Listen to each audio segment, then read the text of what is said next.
Hello everyone. Welcome back to STS, 사이언스, 테크놀로지, 이코노미, 스트래티지 등을 고민하는 곳입니다. 현재 EU하고 UK는 LNG 수입 설비 정설 투자가 붐을 이루고 있는 것 같습니다.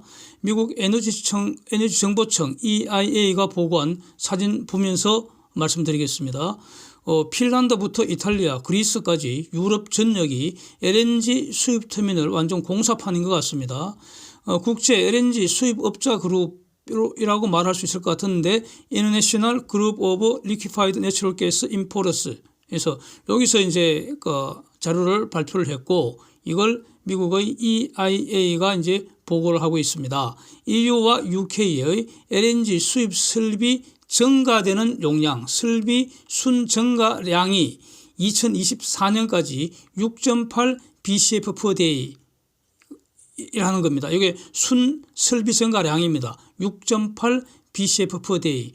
이거는 21년보다도 34% 증가한 그 양이라는 건데, 그래서 23년에 5.3 늘어나고 내년이죠. 24년에 1.5 또 늘어난다는 겁니다. 이 말은 23년에 특히 23년에 LNG 수입 설비 투자가 집중된다 이런 뜻입니다.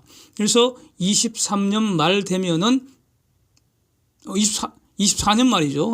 24년 말이 되면은 총 설비 용량은 27 BCF per day가 된다는 겁니다. B는 빌리언 10억 단위입니다. 그러니까 270억 큐빅피트 per day 하루에 270억 큐빅피트를 처리할 수 있는 그 정도의 용량을 갖추게 된다 이겁니다. 그런데 이제 6.8이 어느 정도냐 이걸 알기 위해서 EU 27개국과 UK가 과거 10년간 순 증가한 것이 2.8 BCF per day였습니다. 그러니까 10년간 2.8이 늘었는데 향후 2년간 6.8이 늘어나니까 와 유럽은 그야말로 LNG 수입 터미널 투자 전성시대다 이렇게 말할 수 있잖아요. 그야말로 온 유럽이 지금 LNG 수입 터미널 공사판이 되고 있다 이런 거 아닙니까? 여기서 이제 우리의 관심은 설비 건설 프로젝트에 직접 참여하는 거는 지금 한계가 있는 것 같습니다. 지금 다 결정돼서 하고 있으니까요. 그래서 문제는 설비가 다 정설 공사가 다 끝나고 나면은 거기 LNG로 갖다 채워야 되잖아요. 그러면 그 LNG는 배로 실어 와야 되잖아요. 그래서 배가 일단 필요하고요. LNGC가 필요할 것이고 그다음에 주가스는 어디서 퍼올립니까? 그 다음에 그거 어떻게 액화시킬 겁니까? 육상에서 할 겁니까? 해상에서 할 겁니까? 그래서 그중에서 특히 FLNG는 어디에 몇 척이나 더 필요할까 뭐 이런 거 아니겠습니까? 이게 우리의 관심사 아니겠습니까?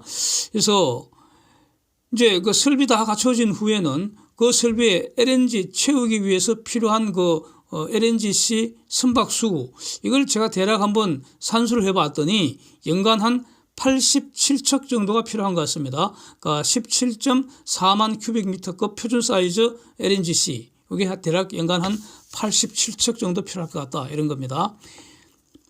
그래서 이제 어디서 만들겠습니까? 미국을 중심으로. 그래서 미국은 LNG 그러니까 생산을 위한 투자가 늘어나는 것이고요. 그렇죠. 유럽은 수입 설비 투자가 늘어나는 것이고요. 그렇죠. 그다음에 이제 배는 어디서 만들겠습니까? 한국에서 만들어야죠. 한국에서 만들어야죠. 네, 그런 얘기입니다. 그래서 가령 이제 그러니까 FLNG는 그러면 어디에 추가 수요가 있을 것인가? 이제 많죠. 지금 이제 세계 곳곳에서 FLNG 새로 만들려고. 왜냐하면 지금 만들어 놓으면은 거기서 바로 달러가 생기니까요. 그러니까 가령 이제 몇 번 소개된 내용인데 모잠비크의 코랄술 같은 거 하나 더 만들고 싶다 뭐 이런 거 아닙니까? 또 베네수엘라도 LNG 프로젝트 추진한다는 거 아닙니까? 그래서 이제 그 이후에 나온 게 이제 바이든 행정부에서도 베네수엘라의 에너지 수출 규제하고 있는 거 그거 좀 완화하겠다 뭐 이런 보도까지 지금 나오고 있습니다. 그래서 여기서 유럽발 신규 수요는 이미 상당히 지금 다 반영이 되어 있을 겁니다. 그러나 아직 끝난 거 아니기 때문에 위에서 봤던 산수했던 저 정도 어떤 수요량은 여전히 영향을 미쳐서 향후에 계속 영향을 미칠 가능성이 높다 이렇게 정리를 하겠습니다. 그래서 과거에는 서서히 증가하던 것이 최근에 급증한 이유가 뭐겠습니까? 바로 푸틴이 닭 프레이를 했기 때문이라는 거 아닙니까? 예? 러시아 에너지를 그럼 제재를 하고 있기 때문에 그러면 러시아에서 가져오던 거 대체를 해야 하기 때문에 그 대체하기 위해서 필요한 어떤 그 인프라를 저렇게 새로 바꾸는 거 아니겠습니까? 예. 그래서 그 바꾸는 방법이 그러니까 세 가지가 있다는 거죠. 급작스럽게 LNG 수입 그 설비 용량을 확보하는 방법. 제일 먼저 할 수 있는 게 그 FSRU를 사용하는 겁니다. Floating Storage and Regasification Unit. 즉, 그러니까 노후화된 그 LNGC를 갖고 와서 해안가에 정박시켜 놓고 그걸 LNG 수입 터미널로 전환 사용하는 것이죠. 여러 번 영상에서 제가 말씀드린 게 있습니다. 그 다음에는 기존 육상 수입 터미널을 설비를 좀 업그레이드 하는 것이고요. 세 번째로는 아예 육상에다가 수입 터미널을 그냥 크고 튼튼하게 새로 지어버리는 거죠. 이 세 가지 방식으로 진행이 되고 있다는 겁니다. 구체적으로 이제 한번 간단하게 국가별로 한번 간단하게 보겠습니다. 22년 11월까지 네덜란드, 폴란드, 핀란드, 이탈리아, 독일 등에서 대략 한 1.7 BCF per day 정도 그 용량이 지금 증가되어 있다는 겁니다. 네덜란드 같으면은 FSRU 두 척을 사용해서 0.8 BCF 정도의 그 용량을 지금 확보해서 9월부터 가동하고 있고요. 독일도 FSRU 0.7 그 용량으로 11월부터 이제 운영을 하고 있다. 그 다음에 EU 7개 국가에서 지금 육상에서 새로 건설하고 있는 수입 터미널도 있다는 겁니다. 이거는 이제 23년 말까지 추가로 한 3.5 BCF per day가 증가하게 된다는 거고요. 그 외에 이제 독일이 추가로 FSRU 그 세 척을 더 준비하고 있다는 겁니다. 이것도 영상에서 별도로 여러 번 다 다룬 내용들입니다. 그래서 1.4 BCF per day는 그 이번 겨울에 운영 시작한다는 것이고요. 또 한 개는 내년 봄에 이제 운영을 한다는 겁니다.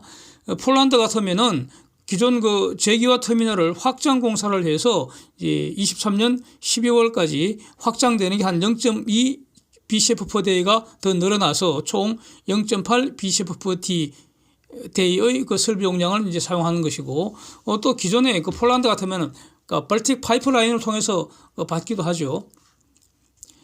프랑스는 FSRU 이용해서 0.4 그 용량을 추가해서 지금 가을부터 지금 사용하고 있다는 거고 핀란드하고 에스토니아는 합작으로 핀란드 항만에 0.5 BCF per day 용량의 FSRU 터미널 준비해서 이번 겨울부터 이제 가동한다는 것이고요. 이것도 이전에 다룬 내용입니다.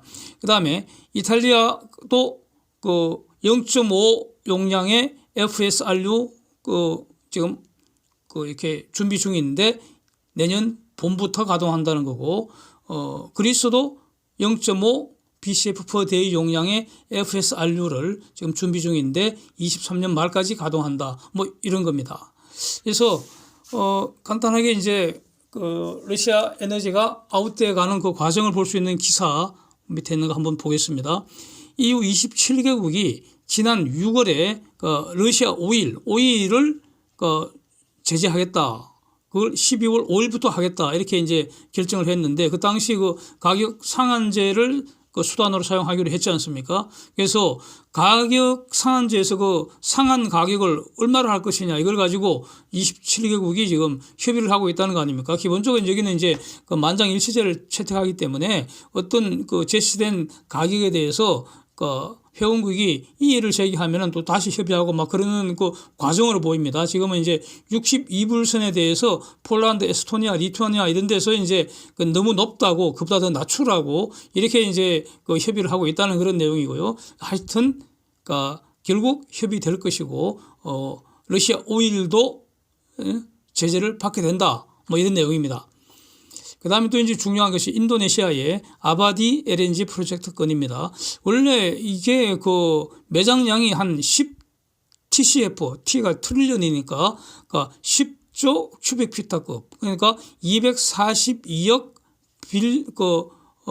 큐빅미터급 상당한 양인 것 같습니다. 여기에 이 프로젝트인데 운영사는 일본의 인텍스이고요. 쉘이 35% 지분을 가지고 지금 참여를 하고 있었는데 근데 쉘이 갑자기 그 지분을 팔고 떠난다는 겁니다. 뭔 사정이 있겠죠. 그래서 그 지분을 말레이시아의 페트로나스가 일부 인수하면서 이 페트로나스가 아바디 LNG 프로젝트에 참여한다 이런 겁니다. 근데 여기 특징은 해상 플랜트와 육상 플랜트를 복합으로 개발하는 것 같습니다.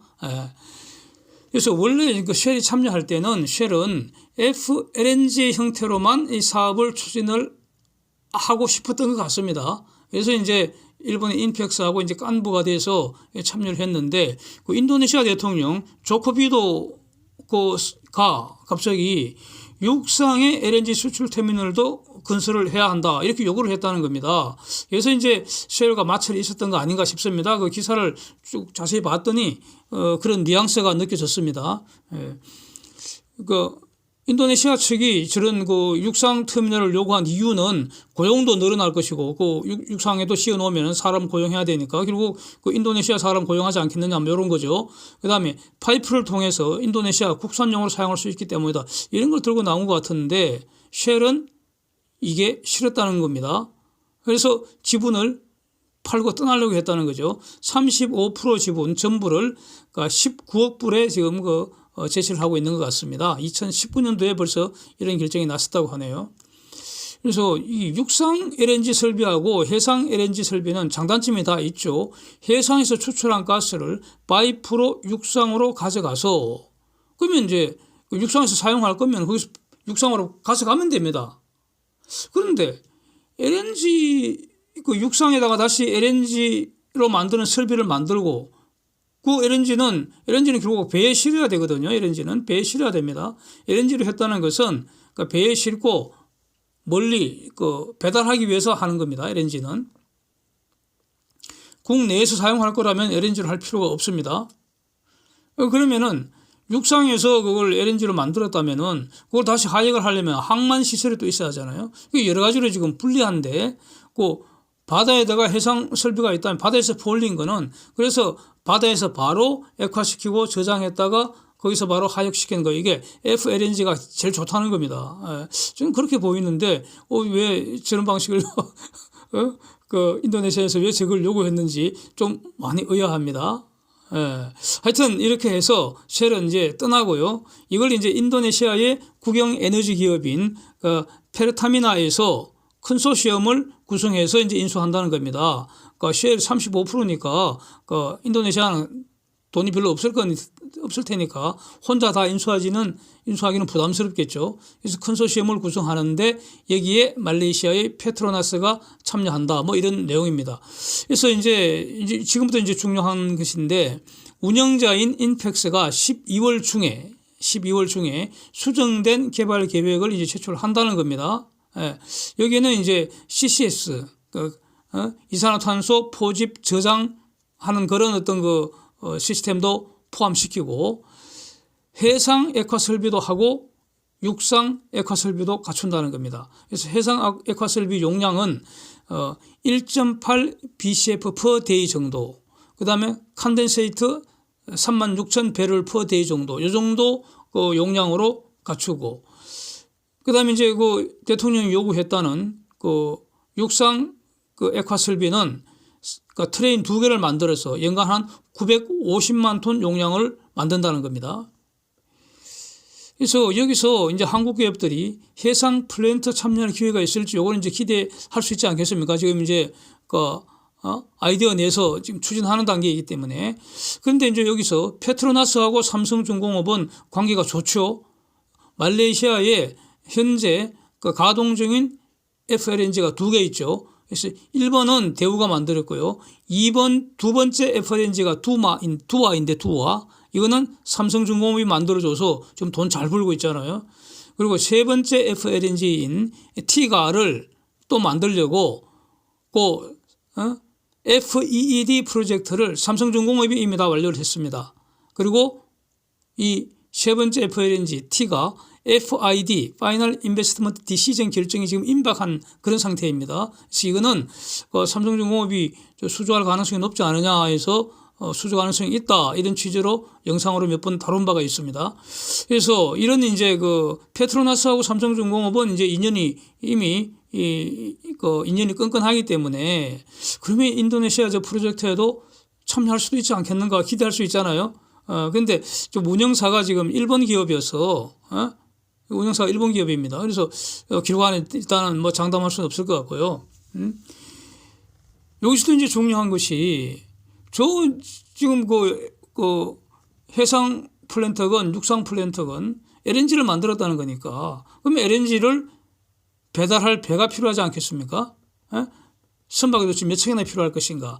해상 프로젝트를 위해서는 대략 한 23척, 육상 프로젝트를 위해서는 대략 한 15척 이렇게 해서 그 인도네시아 프로젝트에서도 대략 한 38척 정도 요거는 네트로 다 요 정도는 필요하겠죠. 유럽하고는 다르죠. 그래서 대략 한 38척 정도 신규 LNG 시수요 기대할 수 있지 않은가 이런 겁니다.